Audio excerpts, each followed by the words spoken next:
Entonces, la clase pasada habíamos empezado a trabajar con la conexión de Levi-Civita, que nos permitió encontrar una serie de propiedades, entre ellas, por ejemplo, poder identificar las autoparalelas con las geodésicas, pero también propiedades que tenían que ver con la derivación covariante, por ejemplo, la divergencia de un vector que conocíamos desde hace tiempo, en el caso en que usáramos el volumen métrico para esa divergencia del vector, el resultado terminaba coincidiendo con lo que llamaríamos divergencia a nivel de la derivada covariante, que sería contraer los índices de BI, K, punto y coma K.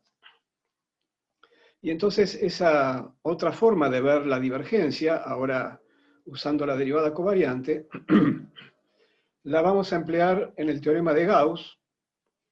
El teorema de Gauss era uno de los casos particulares del teorema de Stokes generalizado. Y bueno, para ese caso lo que teníamos como resultado era que si integrábamos la divergencia de un vector, divergencia en relación a un volumen cualquiera, esta omega era una n forma cualquiera, si la integrábamos en una región U, el resultado era igual a la integración en el borde de U de esta cantidad, donde hay una n forma ni contraída con el vector y un elemento de volumen en el borde, es decir, este elemento de volumen tiene una dimensión menor que la de omega, que se define de la siguiente manera. El elemento alfa está definido de esta forma. N, la unoforma que está acá, es una unoforma normal al borde. Normal, cuando habíamos definido normal, no era en el sentido de ortogonalidad. Era en el sentido de que era una n-1 forma que tomaba a cualquier vector tangente al borde y daba 0. En ese sentido, la unoforma era normal al borde. Entonces, así surgía este n, y la forma en que surgía este alfa era que el producto wedge entre la unoforma n y una n-1 forma alfa tenía que ser tal que nos devuelva el volumen omega. Si para el volumen omega usamos el volumen métrico, sabíamos que lo que se llamaba la divergencia de B, para el caso del volumen métrico terminaba siendo 1 sobre la raíz del determinante de la métrica, derivada I de la raíz del determinante BI. Y lo que vimos la clase pasada es que si usábamos la conexión de Levi-Civita, entonces esta cantidad que está acá coincidía con BI punto y coma I. Entonces vamos a reemplazar en el teorema de Gauss. De este lado vamos a poner BI punto y coma I, usando entonces el volumen métrico, y veamos un poco qué es lo que queda del otro lado, cómo podemos armar la n-1 forma alfa. Entonces voy a hacer lo siguiente. Ahora el volumen métrico entonces lo tengo que descomponer de esta manera, como la 1 forma n por la n-1 forma alfa. Vamos a considerar una carta tal que la primera coordenada x1 es constante sobre el borde. Para darnos una idea de qué es lo que estamos haciendo, pensemos que estamos integrando en una región U interior a una superficie esférica. Entonces la carta más apropiada sería una carta de coordenadas esféricas. Y la carta de coordenadas esféricas es tal que su primera coordenada, que es R, es constante sobre la superficie de la esfera, que es el borde de la región de integración. Y por otra parte, la región de integración corresponde a valores de x1 menores que a, como ocurre con el interior de la esfera. Entonces, vamos a ver que la unoforma diferencial de x1 es normal al borde. ¿Por qué es normal al borde? Porque si yo tomo cualquier vector tangente al borde, fíjense, la unoforma de x1 va a buscar aquella componente del vector que tenga relación con el elemento dA de x1 de la base coordenada del espacio tangente. Porque a dA de x2 no lo ve, le da 0. De x1, diferencial x1 aplicado a la derivación respecto de x2 da 0. Y así con las coordenadas siguientes. Así que diferencial de x1, que queremos mostrar que es una forma normal al borde, va a buscar aquella componente del vector asociada a la derivación respecto de x1. Pero x1 es constante a lo largo de las curvas en el borde. Sobre el borde, que para el ejemplo que estábamos pensando es la superficie de la esfera, sobre el borde solo varían las coordenadas θ y φ, por ejemplo, las otras coordenadas, no x1, x1 es constante. Por lo tanto, los vectores tangentes al borde se descomponen en componentes dA de x2, dA de x3, etc., dA de xn. Entonces, la aplicación de la uniforma diferencial x1 a cualquier vector tangente al borde automáticamente da 0, porque en el borde solo varían las restantes coordenadas, x2, x3, xn. Cualquier curva construida sobre el borde va a ser una curva que se va a poder descomponer en dx2, dx3, dxn. x1 es constante sobre el borde. Esa coordenada no va a variar sobre una curva que esté dibujada sobre el borde. Entonces, efectivamente, diferencial x1 funciona como una uniforma normal al borde, siempre y cuando hayamos elegido una carta con esta propiedad, que x1 sea constante sobre el borde.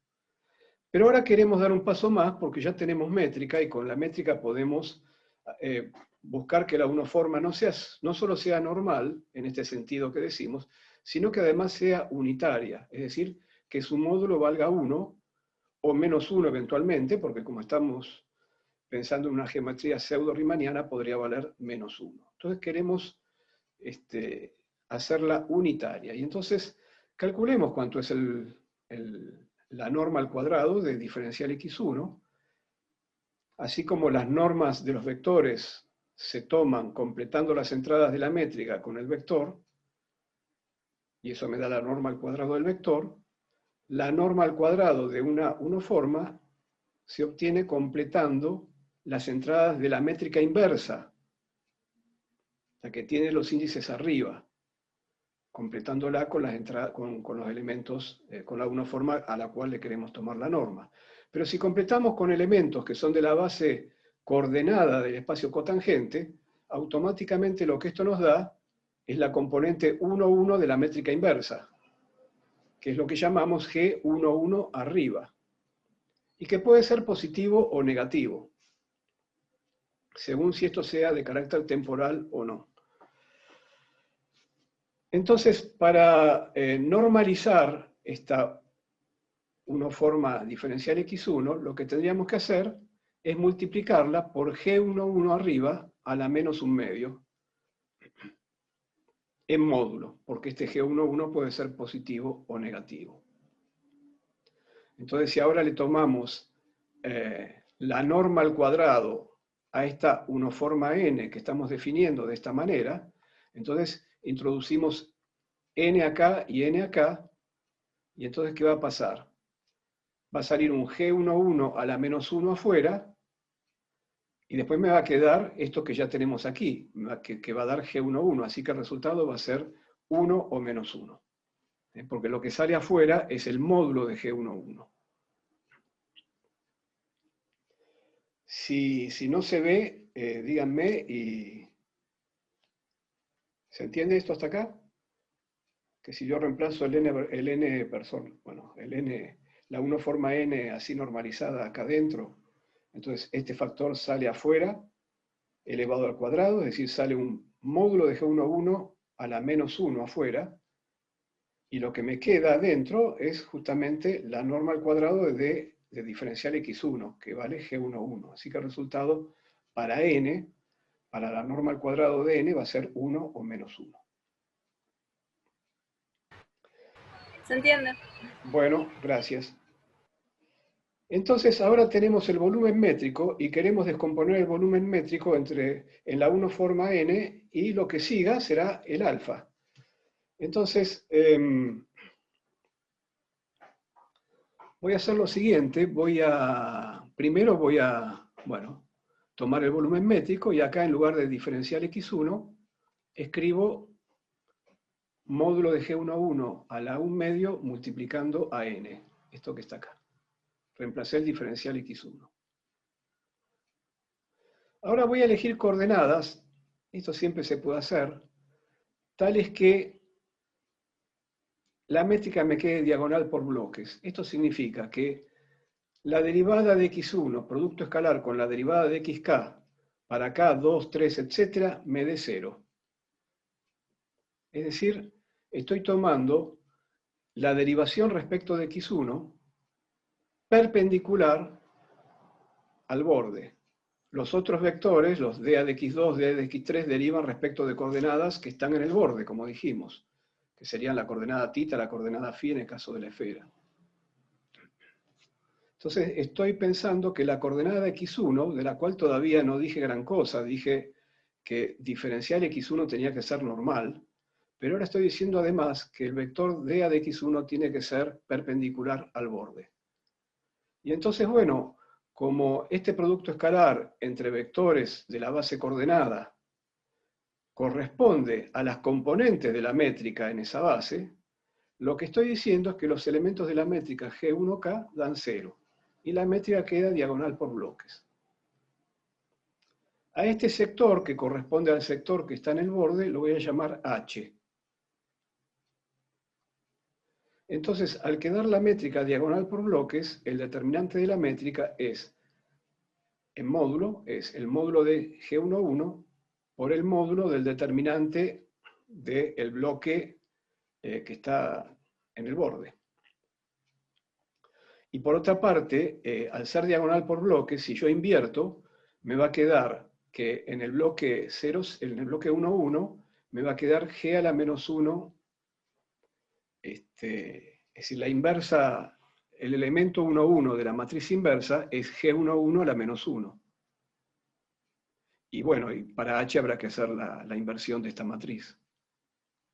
Entonces quiere decir que yo puedo reemplazar en el determinante de G el valor absoluto de G1, 1 por el valor absoluto de la componente 1, 1 de la métrica inversa a la menos 1.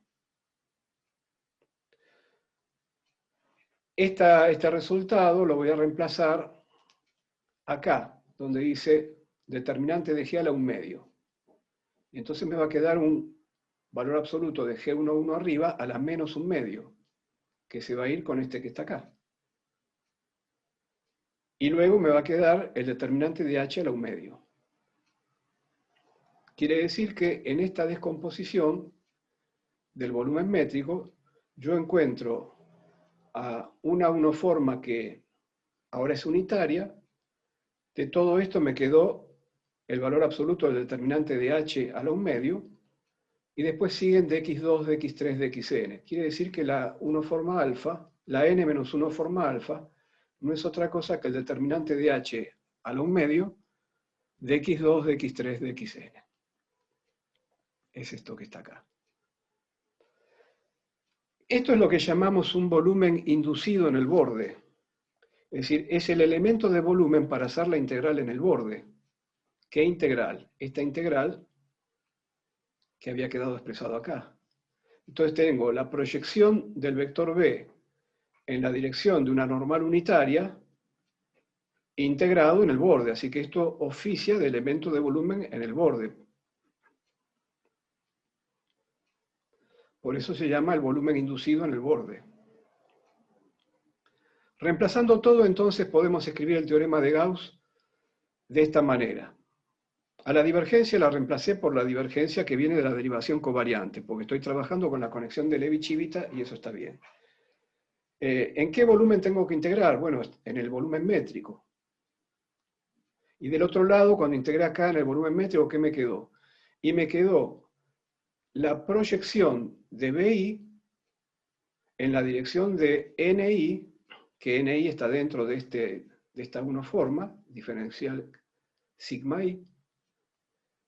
Este diferencial sigma I es entonces NI para hacer la proyección con B, y después un diferencial sigma que es un volumen inducido en DU y que vale esto que acabamos de calcular.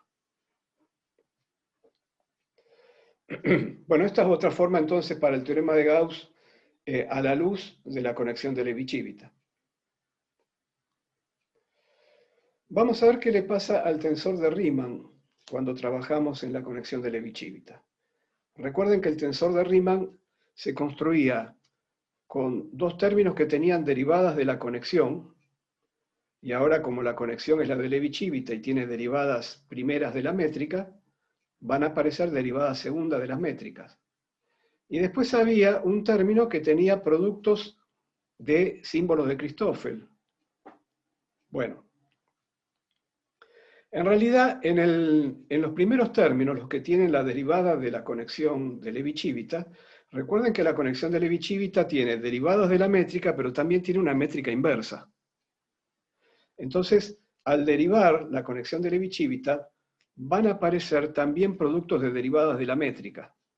No solo van a aparecer derivadas segundas. Entonces, las derivadas segundas se agrupan de esta manera. Y los productos de derivadas primeras se van a combinar con el siguiente término del tensor de Riemann, que tenía productos de conexiones. Y entonces van a armar este término que está acá. Digo esto para que no se confundan, porque si ustedes comparan la definición del tensor de Riemann y miran cómo quedaban los términos de productos de conexión, la forma en que se combinan los índices no es la misma forma en que está acá. Y eso es porque lo que está acá no solo tiene esos términos que venían de la definición del Riemann, sino que tiene algunos términos más que provienen de productos de derivadas primeras de la métrica que salen de derivar los símbolos de Christoffel. Así que esto que está acá es correcto, aunque no tenga la misma forma que en la versión original, en la definición del Riemann. Y es lo que está aclarado acá abajo. Por otra parte, fíjense que esta expresión es la que resulta cuando todos los índices del Riemann están abajo, cuando todos son covariantes. El Riemann se define originalmente con un índice arriba y tres índices abajo, de manera que estoy bajando el primer índice. Y ahora ven entonces ustedes por qué es importante haberle reservado el lugar para que sepamos a dónde baja el primer índice. El primero tiene que seguir siendo primero. Entonces cuando no tenemos este cuidado, podemos cometer errores.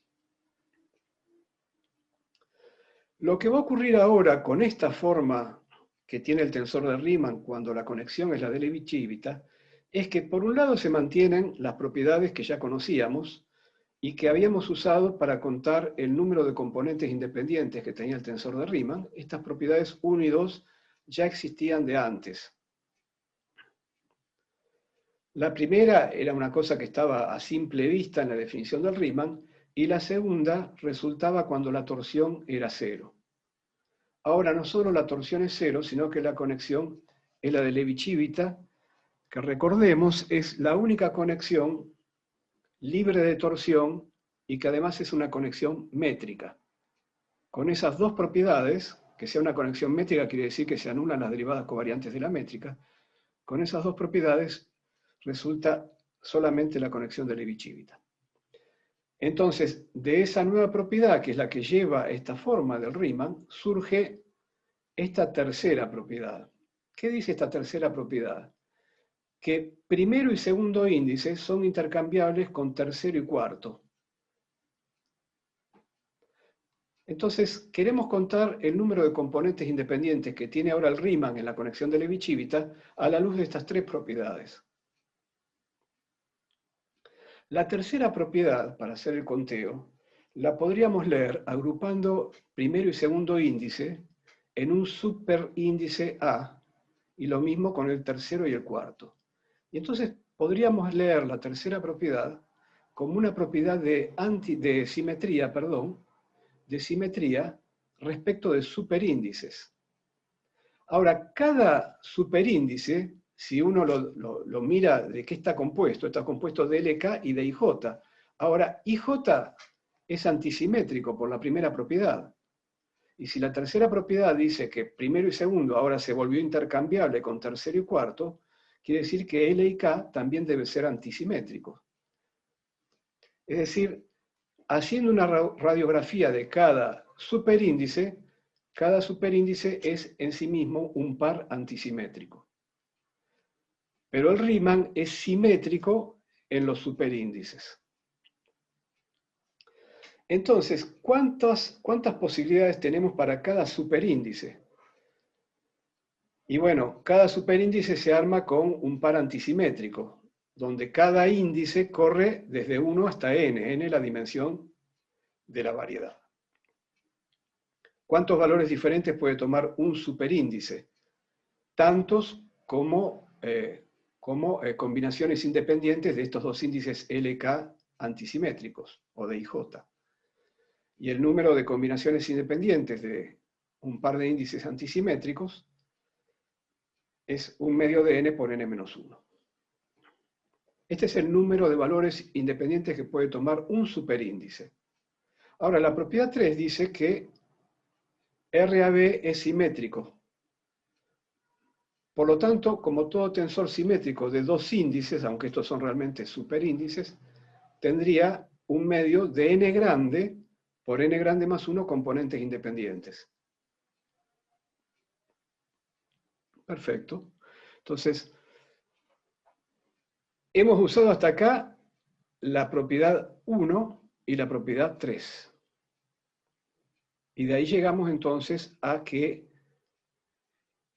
RAB tiene esta cantidad de componentes independientes donde n grande se calcula con n chico de esta manera. Sin embargo, todavía tenemos que hacer entrar a jugar la propiedad 2. Entonces, vamos a ver que ahora, debido a la presencia de la 3, la propiedad 2 solo juega cuando L es diferente a K y J, cuando los 4 índices que están en la propiedad 2 son diferentes, algo que no habíamos dicho en el conteo anterior. Y lo que sucede es que acá estas dos propiedades, 2 y 3, no son independientes. Y entonces vamos a tener que contar con más cuidado. Así que voy a demostrar que efectivamente L no puede tomar cualquiera de los n posibles valores, como habíamos dicho la vez pasada, sino que está restringido por la propiedad 3 a que L tenga que ser diferente de K y J. Por lo tanto, la propiedad 2 solo va a jugar si la dimensión de la variedad es mayor que 3, porque solamente a partir de dimensión 4 voy a tomar LK y J, voy a poder tomar LK y J diferentes. Entonces vamos a ver por qué L solo juega si es diferente a K y J en la propiedad 2. La propiedad 2 habla de la antisimetrización de K y J, por lo tanto ya K y J tienen que ser diferentes. Y recuerden que entonces eso nos llevaba a tener 3 términos en la antisimetrización, porque I y J ya eran antisimétricos por separados, en fin, eran cosas que dijimos en su momento. Es decir, si bien cuando uno antisimetriza 3 índices obtiene 6 términos, debido a que I y J ya eran antisimétricos, había pares de términos que se podían resumir en uno solo y nos quedaban 3 nada más. Ahora, esto es nada más que usando la propiedad 1, usando que I y J ya son antisimétricos. Ahora voy a poner en juego no solo la propiedad 1, sino la propiedad 3 también.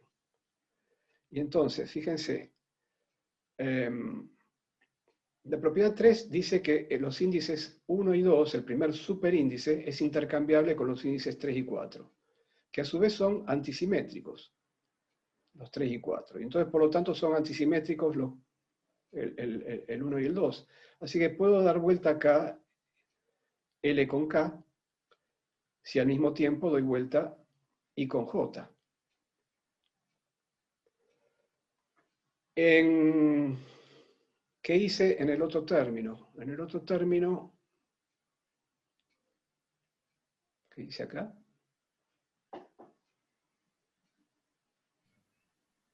El segundo parece corresponder al tercero y el tercero al segundo, ¿no? Ah, están puestos al revés. Ah, sí, sí, es cierto. Gracias.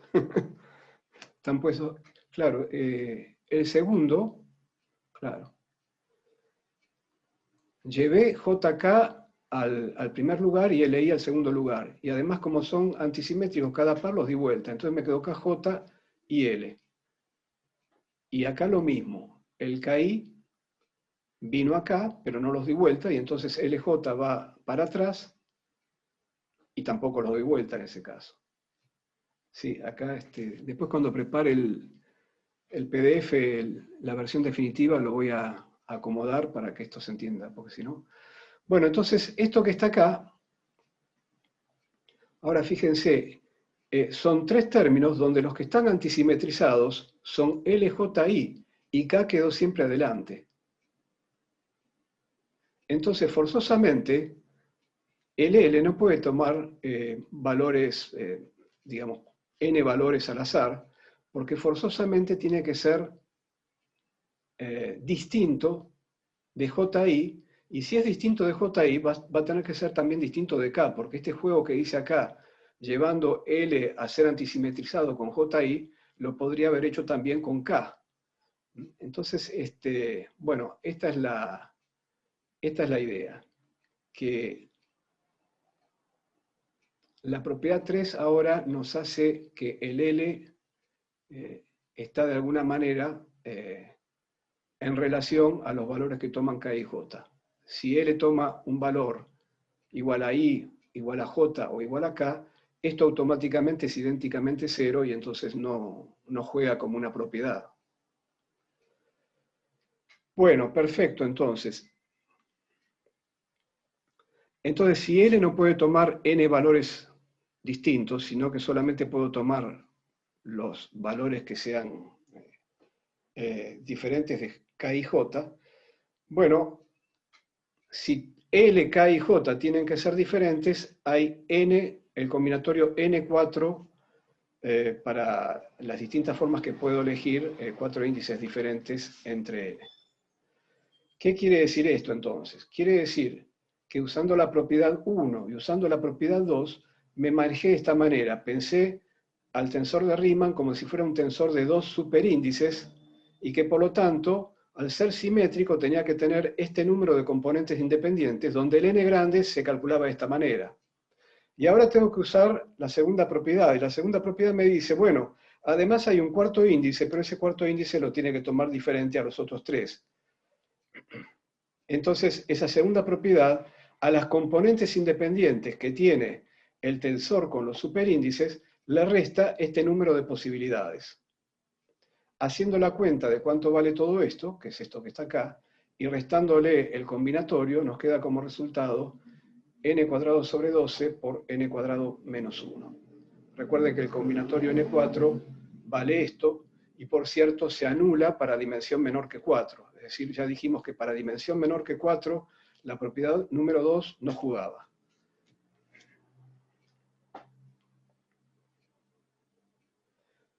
Bueno, ¿qué quiere decir esto en términos del número de componentes del Riemann ahora que usamos la conexión de Levi-Civita? Si n es igual a 1, en una variedad de dimensión 1, el tensor de Riemann no tiene ninguna componente independiente, ¿no? Vale 0 directamente. En una variedad de dimensión 1, la curvatura intrínseca de la variedad no existe. Recuerden que nosotros estamos hablando de una curvatura intrínseca, no de una curvatura extrínseca, que sería la curvatura que uno ve cuando una variedad está sumergida en otra más grande. Por cierto, una variedad de dimensión 1 tiene una curvatura extrínseca. Yo puedo imaginarme una curva en una superficie o en un espacio, y entonces asociarle a esa curva una curvatura extrínseca que la hereda del espacio en donde está sumergida. Pero curvatura intrínseca, una variedad de dimensión 1 no tiene. Recuerden que el concepto de curvatura tenía que ver con hacer el transporte paralelo por caminos diferentes. Y naturalmente en una variedad de dimensión 1 no hay caminos diferentes. Para dimensión 2, ¿cuánto nos da esto que está acá? Nos da 1. Es decir, la curvatura intrínseca de una variedad de dimensión 2 está expresada en una sola cantidad. Esa sola cantidad es lo que se llama la curvatura de Gauss. La curvatura de Gauss, digamos, estudió la curvatura de superficies embebidas, sumergidas en un espacio euclídeo de 3 dimensiones, y bueno, caracterizó esa curvatura con un número. Y ese número es la única componente independiente que tiene el tensor de Riemann en el caso en que la variedad tenga n igual a 2. Tiene un único número La curvatura de Gauss se relaciona con las componentes del tensor de Riemann, con una cualquiera de ellas porque hay una sola independiente. Bueno, por ejemplo, tomando la 1, 2, 1, 2, se relaciona de esta manera. En dimensión 3, el tensor de Riemann tiene 6 componentes independientes.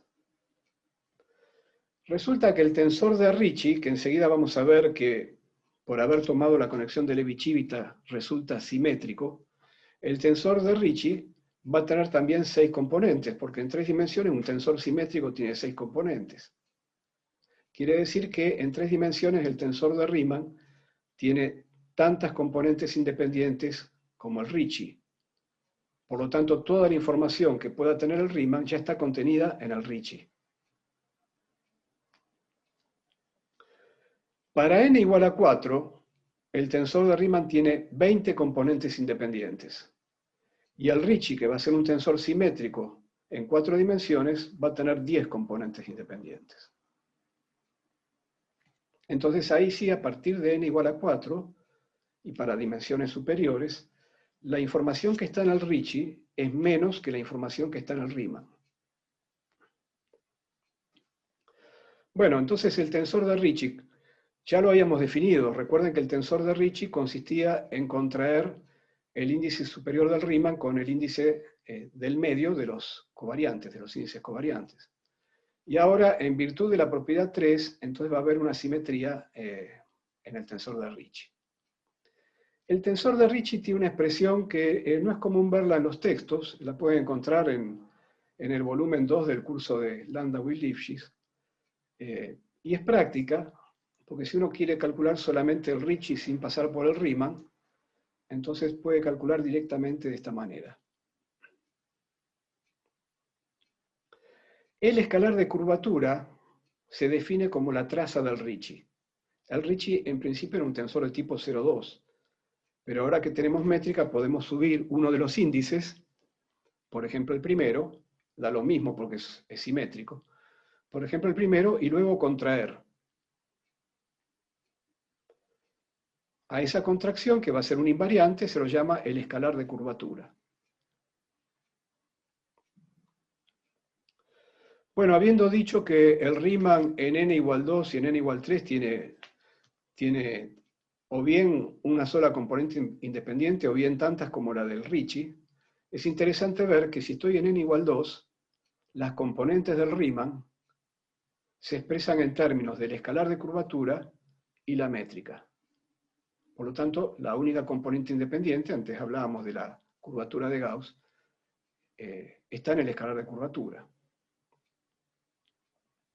Y en n igual a 3, donde toda la información del Riemann estaba en el Ricci, hay una forma también de escribir el Riemann en términos del Ricci y el escalar de curvatura. Ahora, para dimensiones mayores o iguales a 4, sería interesante definir un tensor que contenga aquella información que está en el Riemann, pero no está en el Ricci.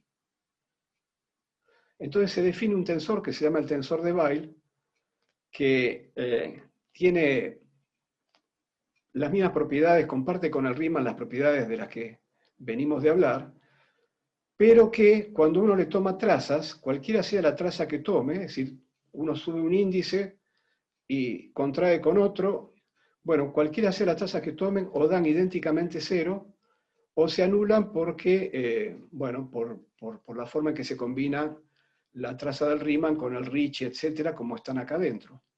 Es decir, este tensor de Weyl, así se llama, es un tensor con tantos índices como el Riemann, y es igual al Riemann más un par de términos que le van a sacar al Riemann, lo van a despojar de todas sus trazas.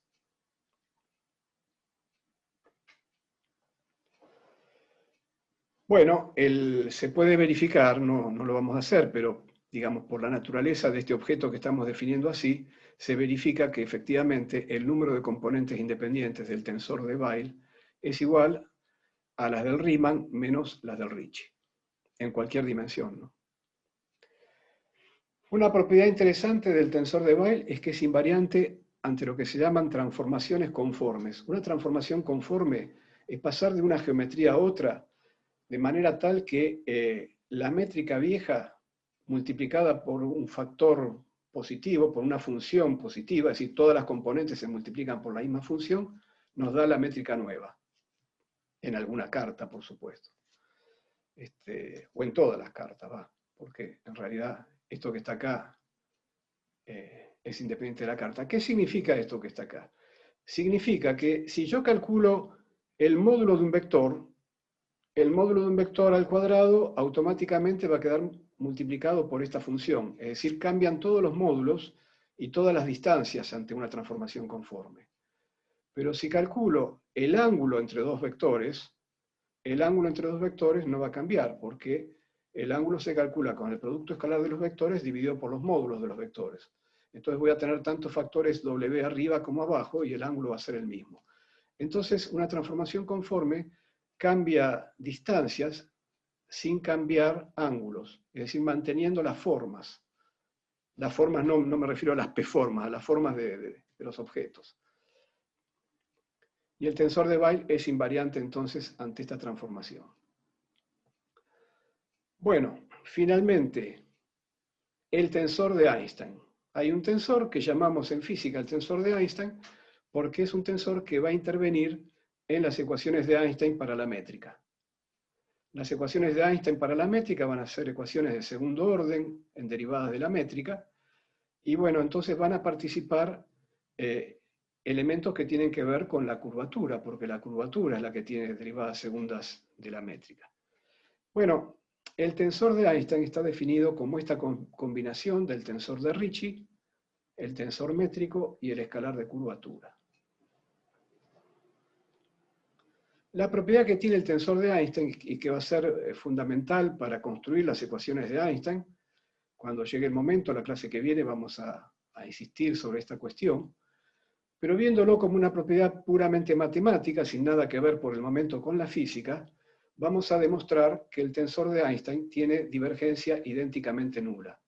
Esto es, independientemente de quién sea el tensor métrico, si va a ser el tensor métrico de alguna de las geometrías de la relatividad general o no, independientemente de eso, antes de resolver lo que van a ser luego las ecuaciones de Einstein, cualquiera sea el tensor métrico, el tensor de Einstein va a tener cuadridivergencia nula, o en este caso la dimensión es n, todavía ni siquiera es 4, n divergencia nula, digamos, la divergencia va a ser nula. Bueno, vamos a demostrar esta propiedad porque va a ser importante más adelante y se demuestra fácilmente. Vamos a partir de las identidades de Bianchi, que yo no escribí ahora, son las mismas que teníamos de la definición original del tensor de Riemann, y se expresaban de esta manera, tenía que ver con derivadas covariantes del tensor de Riemann, y voy a contraer los índices L e I. Al contraer en el primer término L con I, lo que aparece es el tensor de Ricci, la componente KJ del tensor de Ricci, derivada covariantemente en la dirección de M. En el segundo término, al contraer L con I, bueno, acá me quedó, fíjense, la contracción, al I lo convertí en L, y la cantidad que está acá, RLKJM, a la que le estoy tomando la derivada covariante, no es otra cosa que haber subido el índice L a el tensor de Riemann con todos los índices abajo. Entonces lo puedo escribir de esta manera. Pero ahora voy a aprovechar la combinación de propiedades 1 y 3. Entonces voy a dar vuelta a los índices Kn, pero eso me obliga a dar vuelta también los índices MJ. Entonces, muy bien, este término que está acá lo voy a reemplazar por esto. Y en el último término,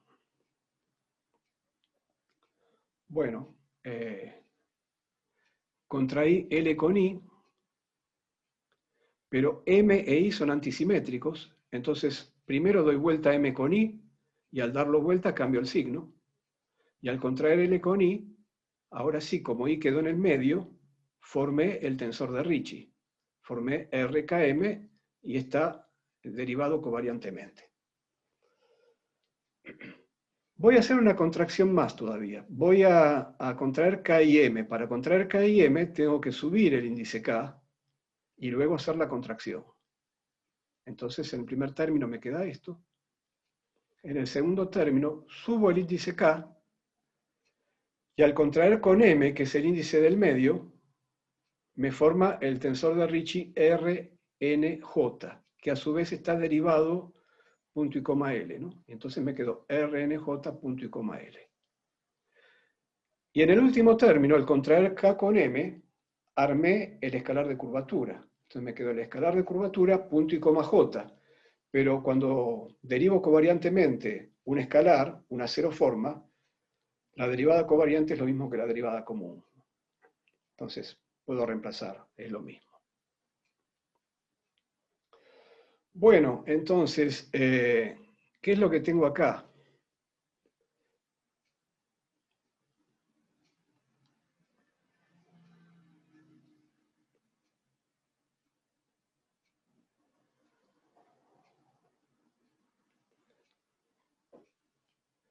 Fíjense, el segundo término, que era el GLN, RNJ punto y coma L, yo estoy subiendo el índice N y convirtiéndolo en L, y el L lo estoy contrayendo con el índice de derivación covariante.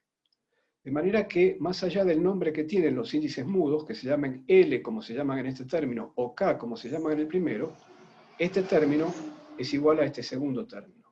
Así que tengo dos veces RKJ punto y coma K menos R punto y coma J, o R, J es lo mismo, igual a 0. Paso el 2 dividiendo, y me queda entonces que RKJ punto y coma K menos un medio.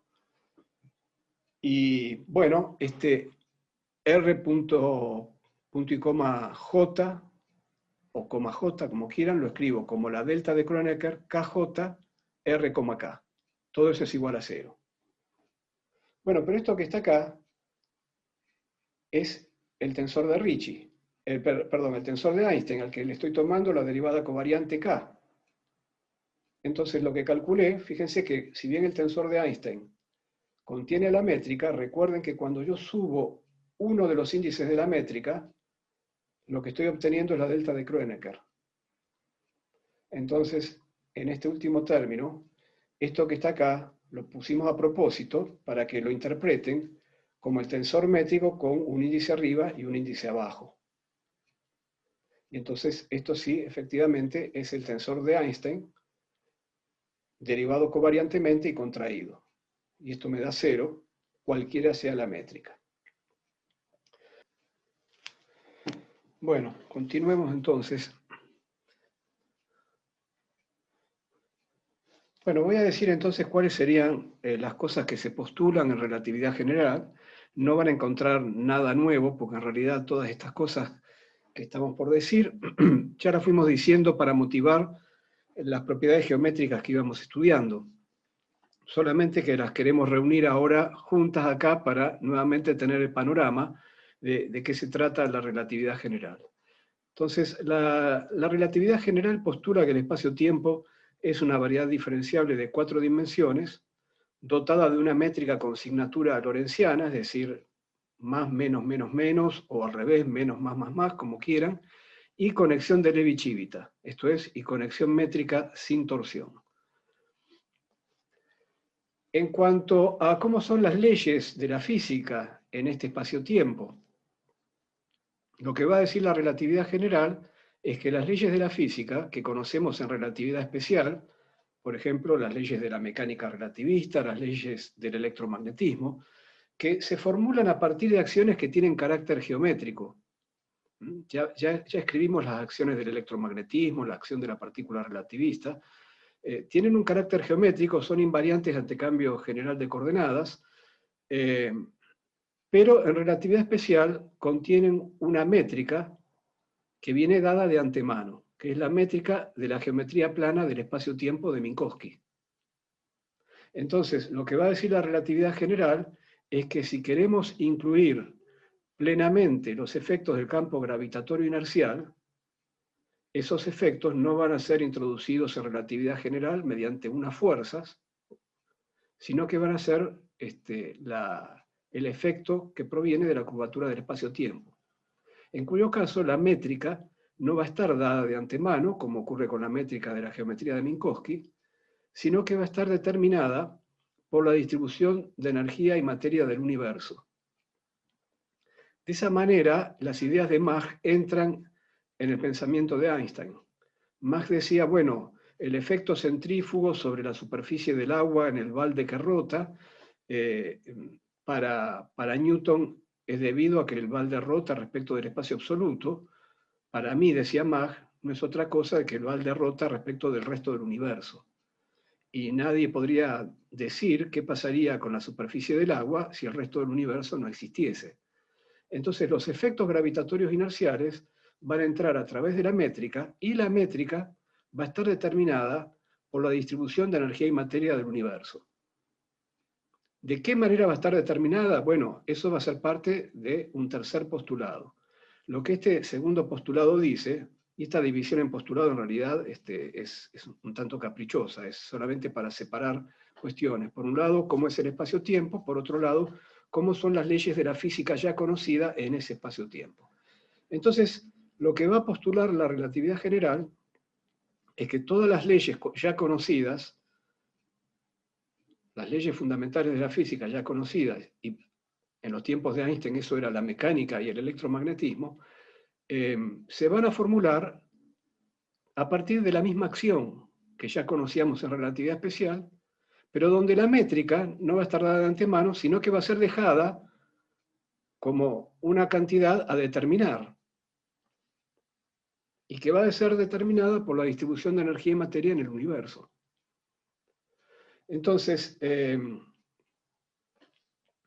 nosotros ya hemos visto eso, ya hemos visto qué pasa cuando dejamos una métrica cualquiera dentro de la acción de la partícula libremente gravitante o dentro de la acción del electromagnetismo. Lo que va a pasar es que siempre que usemos la conexión de Levi-Civita para armar la derivada covariante, lo que termina pasando es que las leyes que conocíamos en relatividad especial en la carta cartesiana, la que escribíamos con la derivada parcial común, o lo que escribíamos con la notación de coma para esa derivada parcial común, esas leyes, siempre que usemos la conexión de Levi-Civita, terminan dando con la misma forma, pero con la derivada común de la carta cartesiana de la relatividad especial, reemplazada por la derivada covariante de la conexión de Levi-Civita.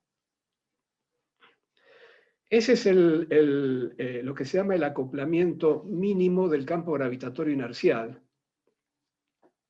que dicho mal y pronto consiste en reemplazar comas por punto y coma. En realidad es reemplazar comas cuando las leyes que conocemos en relatividad especial las escribimos en la carta cartesiana. Porque recuerden que incluso en relatividad especial podemos tener símbolos de Christoffel distintos de cero si pasamos a una carta que no sea la cartesiana. Podríamos tener punto y coma también en relatividad especial. Lo que pasa es que el punto y coma de la relatividad general es el punto y coma de una geometría que todavía no está determinada, que va a ser determinada a través de la distribución de energía y materia en el universo. Entonces, ¿por qué se llama esto acoplamiento mínimo? Se llama acoplamiento mínimo porque uno podría ir un poco más allá y decir, bueno, en realidad cuando el espacio-tiempo deja de ser plano como lo es en Minkowski y pasa a tener curvatura, ¿cómo sé yo si acaso esa curvatura del espacio-tiempo no se mete en la acción de la partícula o en la acción del electromagnetismo? Porque si yo tengo la curvatura formando parte de la acción de la partícula o la acción del electromagnetismo o de cualquier otra teoría fundamental de la física, bueno, cuando vuelvo a relatividad especial y vuelvo a la geometría plana de Minkowski, esa contribución de la curvatura se anula y recupero la acción que conocemos en relatividad especial. Bueno, por eso esto es un postulado en realidad. Estamos diciendo no va a haber contribuciones de la curvatura en la acción de partículas y de los campos fundamentales. Y eso es el acoplamiento mínimo, que la curvatura no va a entrar, que el único acoplamiento que va a haber entre los campos fundamentales y la geometría es este acoplamiento que estamos diciendo de que finalmente equivale a reemplazar comas por punto y coma.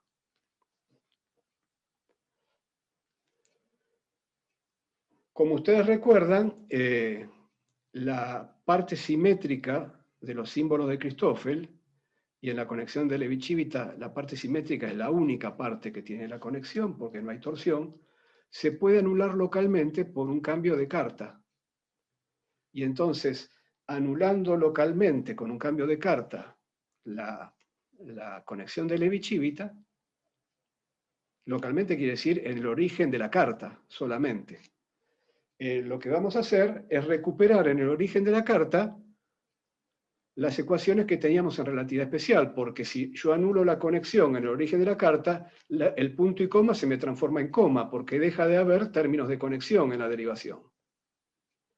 Entonces existen cartas donde localmente todo sucede como en relatividad especial, que es decir, todo sucede como si el campo gravitatorio inercial no existiese. Esas cartas son las que corresponden a los sistemas localmente inerciales.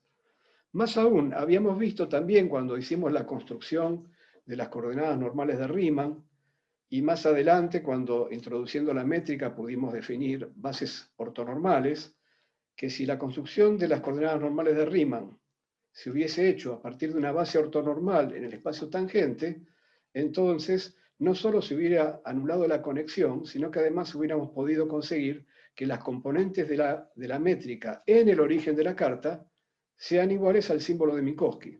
Eso es otra cosa que ya hemos mencionado.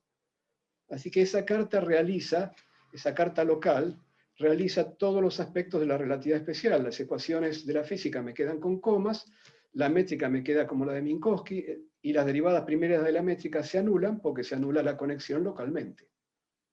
Lo que no se anula son las derivadas segundas de la métrica, por cierto, porque eso ya sería curvatura, y la curvatura no se puede anular porque es un tensor. Bueno.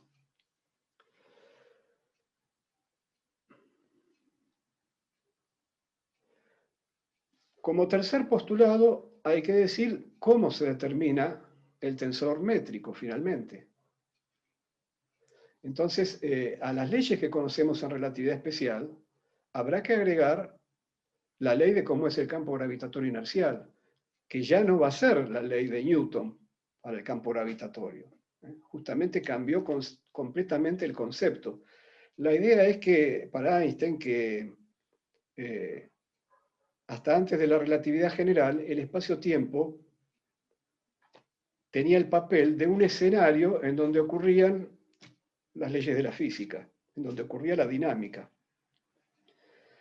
Entonces, de ese escenario, del espacio-tiempo de Minkowski, digamos, surgían efectos de inercia si uno adoptaba sistemas rotantes, etcétera, etcétera.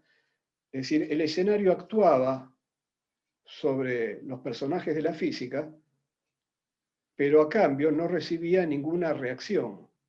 Había una acción sin haber reacción.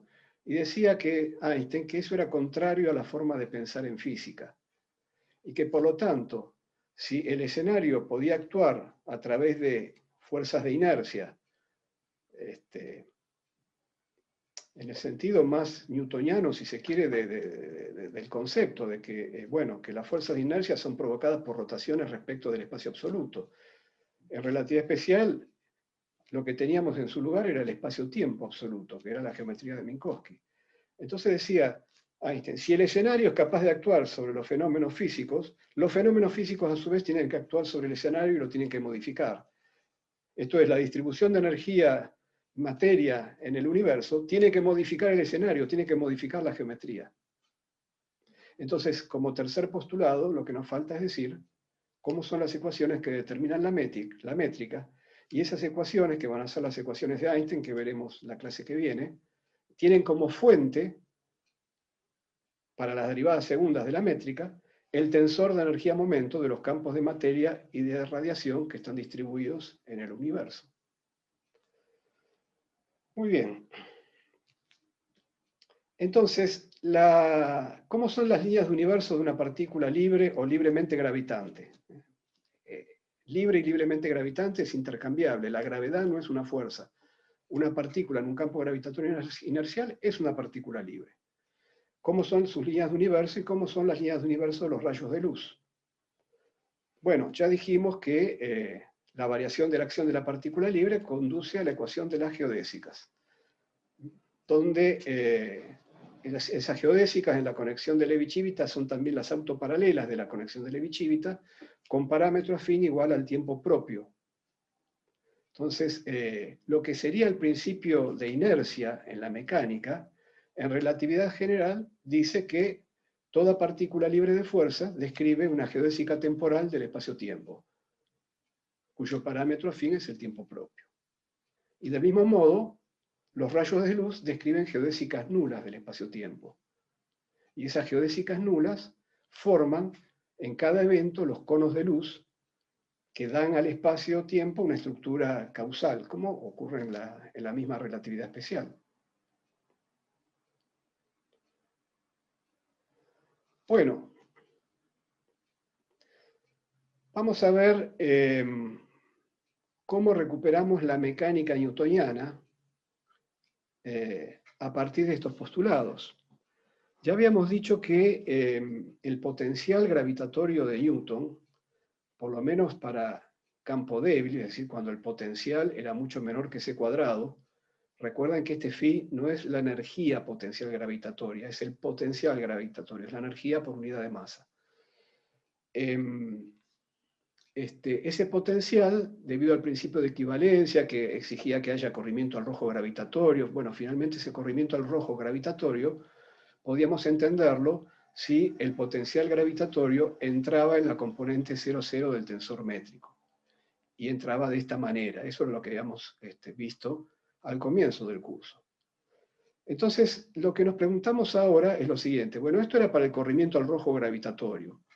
Pero si yo en la acción de la partícula libremente gravitante reemplazo el tensor métrico por una métrica de campo débil, donde G00 se expresa, no vale 1 como valdría en Minkowski, pero vale algo que es muy cercano a 1 porque el campo es débil, y que es 1 más 2 phi sobre c cuadrado.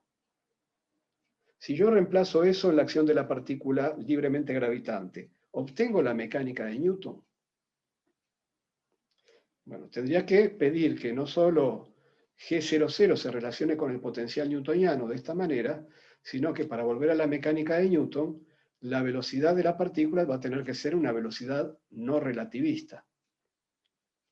Entonces, primero lo que voy a hacer es tomar un campo gravitatorio inercial débil, es decir, un campo gravitatorio inercial lo puedo considerar como débil si puedo encontrar una carta donde la métrica, las componentes de la métrica en esa carta, sean aproximadamente las de Minkowski. Entonces ese campo gravitatorio inercial va a tener derecho a llamarse débil. Entonces, en esa carta voy a pedir que no solo lo que sea parte de la componente G00 del 1 de la carta de la métrica minkowskiana lo voy a reconocer, a identificar como el potencial gravitatorio newtoniano, sino que voy a pedir además que en esa carta la evolución de las coordenadas espaciales de la partícula sean tales que lo que varía x alfa, alfa es 1, 2, 3, siendo 1, 2, 3 las componentes, las coordenadas espaciales, el avance de estas coordenadas espaciales sea mucho menor que el avance de c por t. Esto va a querer decir entonces que la partícula se mueve lentamente, que su velocidad es no relativista. Entonces, como en la acción de la partícula relativista, los dx alfa juegan con g alfa 0 y con g alfa beta, si los dx alfa ya son pequeños, tengo derecho a aproximar la parte espacial y la parte espacial temporal de la métrica directamente por la métrica de Minkowski. Y a la parte 0, 0 de la métrica la aproximo con el potencial newtoniano, porque ahí no vale decir que dx0 es chico, lo que vale es que los dx alfa son mucho menores que los dx0.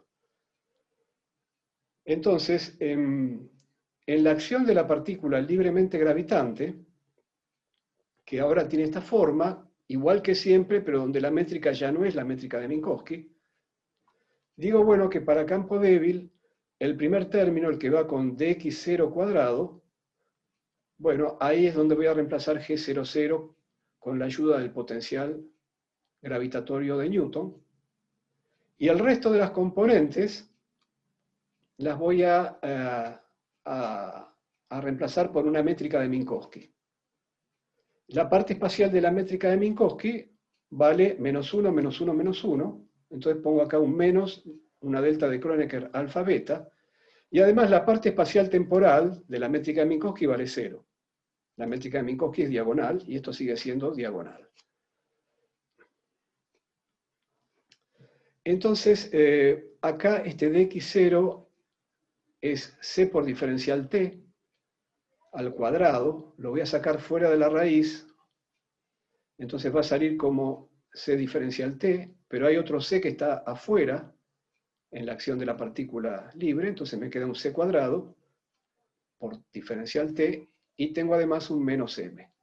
Lo que queda dentro, una vez que saqué el c diferencial t afuera, al cuadrado, me queda un c diferencial t dividiendo acá, dx alfa dividido c diferencial t, es la componente alfa de la velocidad dividido c.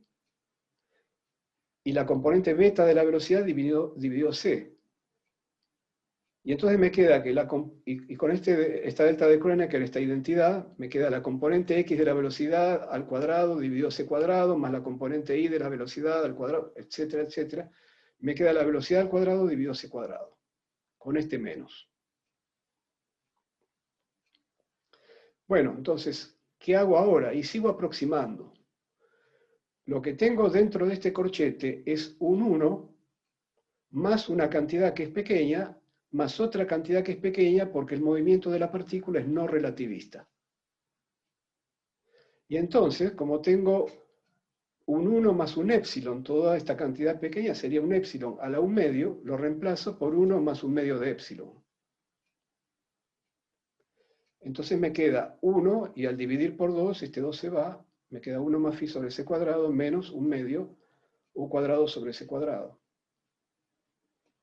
Hago entrar este menos mc cuadrado adentro del corchete y me queda menos mc cuadrado más 1/2 de m por la velocidad al cuadrado, menos m por phi, y etc. Después vendrán los términos que no estoy considerando debido a que estoy aproximando. ¿Qué veo acá? Veo un término constante y después veo la energía cinética clásica menos el potencial gravitatorio, la energía potencial gravitatoria newtoniana. Esto que está acá, estos dos términos, son el lagrangiano clásico de una partícula en un campo gravitatorio. Este término constante, cuando escribo las ecuaciones de Euler-Lagrange, al derivar el lagrangiano, esta constante no juega. Bueno, ya sabemos que esta constante, cuando vayamos al hamiltoniano, va a ser la energía en reposo, por cierto, y tiene mucha importancia para los procesos en donde se puede crear energía a partir de la masa. Pero desde el punto de vista de las ecuaciones dinámicas van a resultar de este lagrangiano que está acá, y bueno, van a ser las ecuaciones de la mecánica clásica de Newton.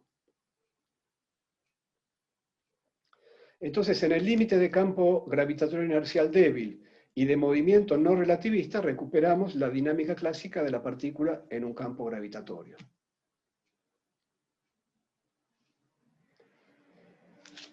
Ahora, cuando vimos las geodésicas, habíamos mencionado que podíamos construir teoremas de conservación a partir de esa ecuación de las geodésicas, a partir de notar que si una de las coordenadas era cíclica en la métrica, entonces se conservaba la respectiva componente covariante de la cantidad de movimiento. ¿Se acuerdan? Habíamos mostrado, bueno, si x1 no está en la métrica, se conserva p sub 1. Y bueno, esto es lo mismo que los teoremas de conservación de la mecánica clásica. Al fin y al cabo, la métrica ahora se comporta como un potencial para la dinámica de la partícula. Tiene que ver con los potenciales gravitatorio-inerciales. Muy bien, en particular, ¿qué pasa cuando la métrica no depende de x0? tendríamos que recuperar la conservación de la energía mecánica clásica dentro de la aproximación con la que veníamos trabajando. Bueno, ¿será así? Vamos a ver. El objeto que debería conservarse es P sub 0. P sub 0 es bajarle el índice al cuadrivector energía-cantidad de movimiento y tomar el índice 0. Entonces es hacer esta operación. A su vez, el cuadrivector energía-cantidad de movimiento es la masa multiplicado por la cuadrivelocidad. Y las componentes de la cuadrivelocidad son estas que están acá. Entonces, dentro de la aproximación que estamos considerando, habíamos dicho, cuando J es alfa, voy a usar los diferenciales X alfa van a ser chicos, porque el movimiento es no relativista. Entonces voy a usar para la métrica directamente la métrica de Minkowski. Pero G0 alfa en la métrica de Minkowski vale 0. Entonces el único término que contribuye acá es el término con J igual a 0. Entonces P sub 0 es aproximadamente mg00 de x0 a d tau. Donde para G00 vamos a reemplazar 1 más 2 phi sobre c cuadrado, y para d tau, recordemos que d tau es el intervalo dividido c, y el intervalo ya lo hemos aproximado más arriba. Acá habíamos aproximado menos mc diferencial s, así que divido todo esto por menos mc cuadrado y obtengo la aproximación para el tiempo propio. Y la aproximación para el tiempo propio da esto que está acá. Entonces, este tiempo propio, en la estructura de P sub 0, entra dividiendo. Entonces yo tengo que dividir por diferencial t, tengo que dividir a diferencial x0, pero diferencial x0 es el diferencial de c por t. Así que sale un c afuera y me queda un diferencial t, está acá. Y tengo que dividir por diferencial tau, que es dividir por diferencial t, que está acá, y dividir por todo este paréntesis. Pero este paréntesis a la menos 1 es de vuelta de la forma 1 más épsilon a la menos 1, entonces me queda 1 menos épsilon. Entonces me cambia el signo de estos dos términos que hacen el papel del épsilon. Entonces me queda 1 más un medio de u cuadrado sobre c cuadrado menos phi sobre c cuadrado. Diferencial t sobre diferencial t se va. Y entonces lo que tengo que hacer ahora es, este mc cuadrado, bueno, va a entrar acá adentro, me va a formar un mc cuadrado con el 1, que lo tenemos acá, me va a formar un medio de u cuadrado por m, que lo tenemos acá, el c cuadrado que está dividiendo se simplifica. Y después vamos a tener dos términos, fíjense, acá hay un 1 más 2 phi sobre c cuadrado, y acá tengo un 1 menos phi sobre c cuadrado. Yo tendría que hacer la distribución, pero phi con phi me da un phi cuadrado, eso lo tiro dentro de la aproximación en la que vengo trabajando. No me interesa. Phi con la energía cinética también la estoy considerando muy chica, porque el movimiento es no relativista, así que ese no me interesa. Así que de la distribución que me quedaba acá pendiente, este 2 phi sobre c cuadrado lo voy a distribuir con este 1, y este menos phi sobre c cuadrado lo voy a distribuir con el 1 que está delante. Entonces voy a tener un 2 phi sobre c cuadrado y un menos phi sobre c cuadrado. En definitiva me queda un phi sobre c cuadrado nada más, que multiplicado por el mc cuadrado me queda más m por phi. Entonces vemos que lo que se conserva, el P sub 0, multiplicado por c, porque recuerden que el P sub 0 tenía dimensiones de energía sobre velocidad. Era la energía sobre la velocidad de la luz, así que en relatividad especial. Así que multiplicamos por c, y me da que lo que se conserva es mc cuadrado más la energía mecánica clásica. Así que recuperamos la ley de conservación de la energía mecánica clásica. Finalmente, vamos a introducir un concepto que es el concepto de vector de Killing, porque esta idea de los teoremas de conservación asociados a que haya una coordenada cíclica o no en la métrica, Bueno, si yo digo cuando x1 es cíclica, se conserva P sub 1, P sub 1 no es nada más ni nada menos que la proyección de P sub j en la dirección de un vector que tiene la dirección del dA de x1 en la base coordenada. Es decir, P sub 1 es la proyección de P sub j sobre uno de los elementos de la base coordenada, sobre el elemento número 1. Eso sería P sub 1. Ahora, naturalmente que si yo cambio de base coordenada, estropeo todo este juego. Si la métrica reconocía que la coordenada x1 era cíclica, cuando cambie de coordenadas y las mezcle todas con todas, puedo perder esa propiedad que es interesante. Pero lo que no se puede perder es la propiedad geométrica que está detrás, que es que la proyección de P sobre un cierto vector se conserva. Entonces, veamos qué propiedades debería tener un vector para que la proyección de P sobre ese vector se conserve. Se conserve cuando, a lo largo de la geodésica, de las geodésicas temporales del espacio-tiempo, que son las líneas de universo de las partículas libres, según el principio de inercia. Entonces, las líneas de universo de las partículas libres cumplen con la ecuación de las geodésicas. La ecuación de las geodésicas, en una notación que usamos en algún momento, dice que la derivada covariante de la cuadrivelocidad es 0, que la derivada covariante a lo largo de la línea geodésica. Multiplicando por m, esto dice también que la derivada covariante del cuadriimpulso es 0. Y haciendo entrar la métrica para bajarle el índice al cuadriimpulso, como estamos usando como derivación covariante la de la conexión de Levi-Civita, que es métrica, la métrica puede entrar o salir de la derivación covariante sin que pase nada. Entonces, así como digo que la derivada covariante del vector P es 0, también la derivada covariante de la 1 forma socia del vector P, la que se obtiene bajándole los índices con la métrica, es 0. Son distintas formas de escribir la ecuación de la geodésica. Entonces, lo que me interesa es saber si a lo largo de la geodésica la proyección de P sobre un vector se conserva o no. ¿Cómo debería ser este vector B para lograr una ley de conservación? Entonces tengo que averiguar si esta magnitud no cambia a lo largo de la geodésica. Si la derivación a lo largo de la geodésica, ¿dónde está la geodésica acá? Que estoy derivando respecto de tau. Tau es el parámetro afín de la geodésica. Está escondido ahí, ¿no?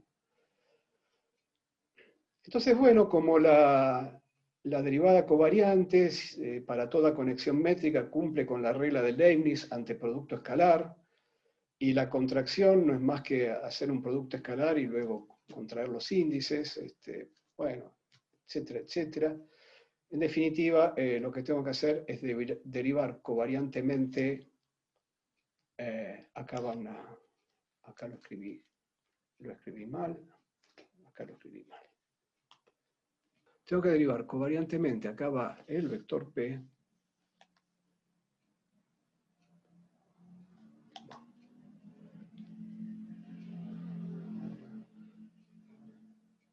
tomarle la componente I a esa derivación del vector, que me da otro vector, y contraerlo con la componente covariante I del vector B. Pero esto me da 0, porque se cumple la ecuación de la geodésica, que es esta que está acá. Y luego derivar sobre el otro factor, acá sí tengo que poner el socio covariante de B. Esto es lo que no va a dar 0, pero yo quiero que el resultado sea 0, con lo cual le voy a exigir a B cierta propiedad. Entonces, ¿cómo hago esta derivada? Bueno, para derivar un campo vectorial a lo largo de la geodésica, respecto de tau, lo que hago es derivar el campo vectorial sobre cada una de las coordenadas xk y proyectar sobre la geodésica, es decir, multiplicar por diferencial xk a diferencial tau. Pero esto que está acá es precisamente la componente uk de la cuadrivelocidad. Mientras que P supra I es la masa por la componente I de la cuadrivelocidad. Entonces fíjense que lo que está acá, PI derivada de XK respecto de tau, es simétrico en IK y está contraído con esta derivada covariante del vector B, o de una forma B, es lo mismo, ¿no? Porque son socios. Como está contraído con un objeto que es simétrico en IK, en la contracción solo sobrevive la parte simétrica de la derivada covariante K de B sub I.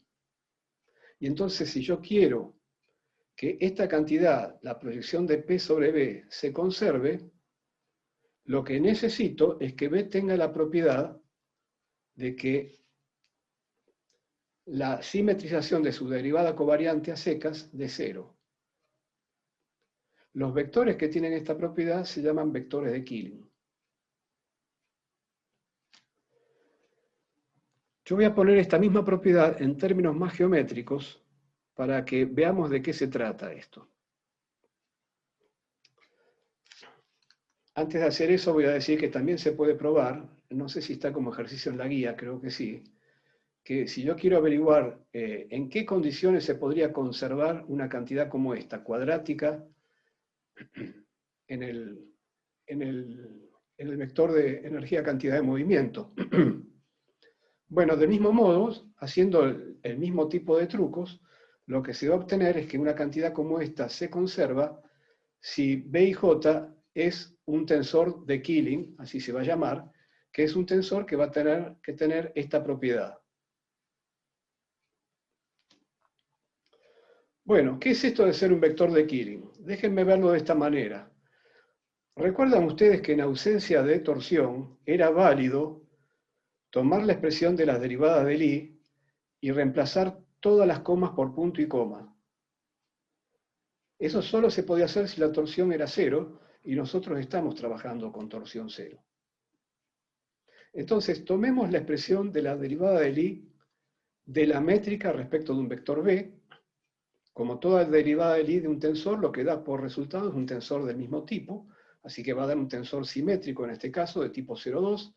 Tomémosle la componente IJ a ese tensor de tipo 0,2. La componente IJ se calculaba de esta manera. Entonces, voy a reemplazar acá todas las comas por punto y coma. ¿Qué beneficio obtengo?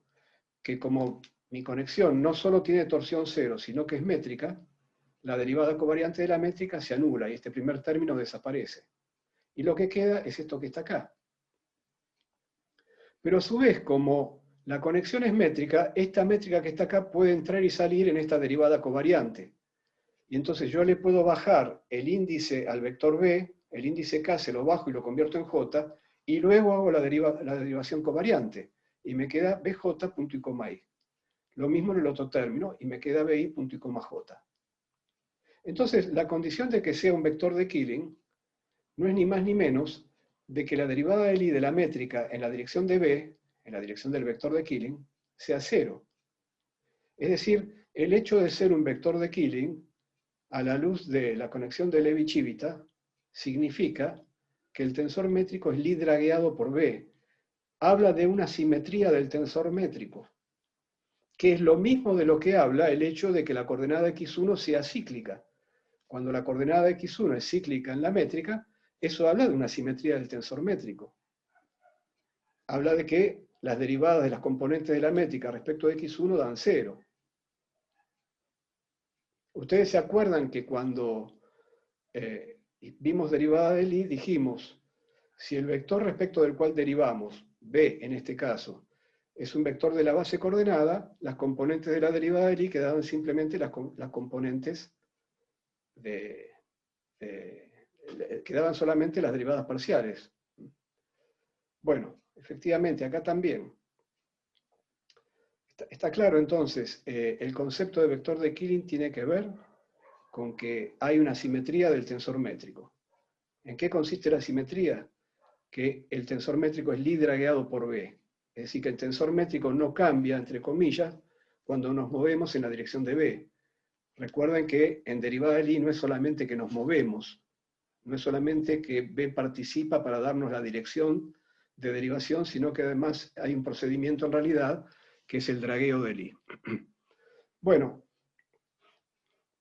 de esto vamos a volver a hablar la última clase del curso, y este personaje va a tener nuevamente un rol, algo más para decirnos.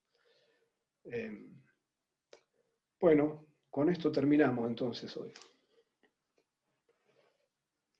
Si quieren preguntar, tenemos tiempo de sobra. Rafael, Sí. una pregunta. ¿Para qué vamos a usar los vectores de Killing? ¿Para analizar una línea de universo? ¿O para qué se utilizan? Se utilizan para saber si una partícula libremente gravitante conserva o no alguna proyección de su cuadrimpulso. Si hay un vector de Killing, la métrica tiene una simetría. Y si hay una simetría, por el teorema de Noether hay una conservación. ¿Qué es lo que se conserva? La proyección del cuadrimpulso en la dirección del vector de Killing. Esa es la idea. Es nuevamente la idea básica del primer teorema de Noether. Simetría implica conservación y viceversa. Entonces, en este caso, cuando trabajamos con una partícula libremente gravitante, no estamos pensando como en mecánica, en la simetría del potencial que produce la fuerza externa que actúa sobre la partícula. La partícula no está siendo actuada por una fuerza externa, pero la partícula se está moviendo en un espacio-tiempo. Y ese espacio-tiempo, como no está dictado de antemano, no tiene las simetrías que tiene, por ejemplo, el espacio-tiempo de Minkowski. Las simetrías hay que buscarlas. Entonces, si encontramos un vector de Killing, eso es una simetría de la métrica, y eso va a significar la conservación de la proyección del cuadrimpulso en la dirección del vector de Killing. Eso después lo vamos a aplicar, por ejemplo, cuando veamos cómo es la geometría, cómo es de acuerdo a las ecuaciones de Einstein, la geometría alrededor de un cuerpo esféricamente simétrico. Sería obtener el campo gravitatorio inercial de una estrella esférica, por ejemplo. Esférica no digo solamente en cuanto a la forma, digo que digamos que hay isotropía, que todas las direcciones son equivalentes, por lo tanto la esfera no podría rotar, porque si no perderíamos parte de la simetría, tendríamos una simetría axial nada más. Pero además que la materia dentro de la esfera esté distribuida en forma esféricamente simétrica. Sería como en física 3 calcular el campo eléctrico de una carga distribuida homogéneamente en una esfera. Entonces, uno toma las ecuaciones de Einstein y las resuelve para encontrar la geometría de un cuerpo esféricamente simétrico fuera del cuerpo. Y da una cierta geometría que tendrá sus vectores de Killing. Puede tener más de uno, porque puede tener, de hecho, bueno, va a tener más de un vector de Killing, porque va a tener simetrías frente a rotaciones, debido a la simetría esférica. Y si la estrella no cambia con el tiempo, va a tener una simetría a lo largo del tiempo, porque la esfera va a ser siempre igual a sí misma. Entonces va a haber varios vectores de Killing. Por cada vector de Killing va a haber una conservación para el movimiento de una partícula que orbite alrededor de la estrella. En ese sentido vamos a actuar igual que actuamos en la mecánica clásica, que cuando resolvemos el problema del movimiento orbital de un cuerpo alrededor de otro cuerpo, o el sistema de dos cuerpos, que lo reemplazamos por un sistema de un solo cuerpo, que es la masa reducida, lo primero que hacemos es ver qué cosas se conservan. Porque de esa manera ya tenemos primeras integrales de movimiento y resolvemos más rápido. Bueno, acá vamos a hacer lo mismo.